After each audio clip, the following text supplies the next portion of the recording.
Yeah, some of the worst we've seen so far this year. It's probably not quite as bad as that stretch we had when we hit 100, but certainly a bad stretch of the last 3 days. And tomorrow's going to mark the third day, but potentially the worst day before we are going to see some relief. So for the third day in a row, we have a heat advisory in effect for Mecklenburg County, Cabarrus County, Stanley, Union, Anson, and Richmond.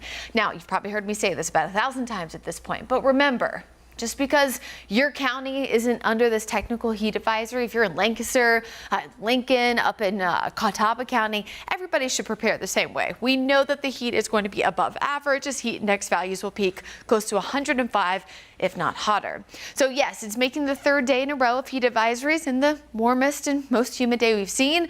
However, improvement is coming. So always something to look forward to, even if we have to wait a few days. Not a lot of rain across the area right now, but look at this spot. I mean, Greensboro toward Raleigh, they were doused by Chantal's rain just almost 2 weeks ago exactly tomorrow. And they're continuing to see widespread rain the past few days. There's a dip in the jet stream that's causing most of the storm pattern to be in the northern side of North Carolina and into Virginia. So unfortunately, they are just getting doused over and over with that localized heavy rain. Now, the mountains will have to watch again, just like they were today, that chance for localized flooding, but not really expecting that across most of the metro. In fact, some tiny little light sprinkles here moving through Sherrills Ford just north of Mooresville.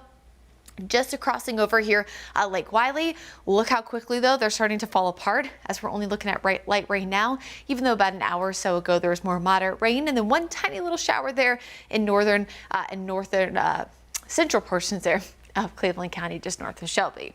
For the rest of tonight, we're staying mostly dry. Futurecast tomorrow shows once again those early morning storms potentially up in the mountains closer to 9 and 10 o'clock. So if you have church plans, watch out for that. Very isolated storms in the afternoon. Kind of like clockwork, we see that chance for rain once again Monday morning for the mountains and then shifting a little bit further south. So this has been a trend the last few days, again, because of that storm pattern that we've seen earlier, rain in the mountains, and then a little bit later across the metro.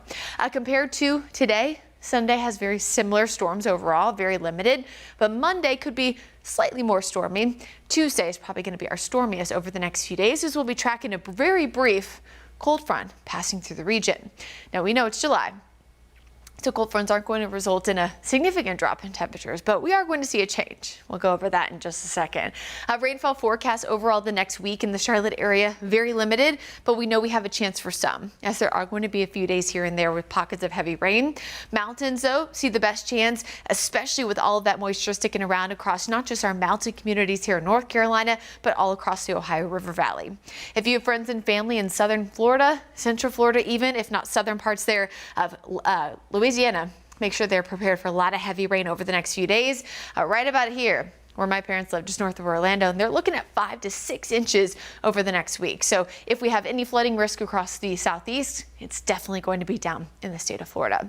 Heat index values, again, 103, if not hotter the next day. Sunday is going to be the hottest that we've seen lately, but we will eventually see the return of some heat. Look at the 7-day forecast. So tomorrow, last day we're staying weather alert for those heat index values close to 105.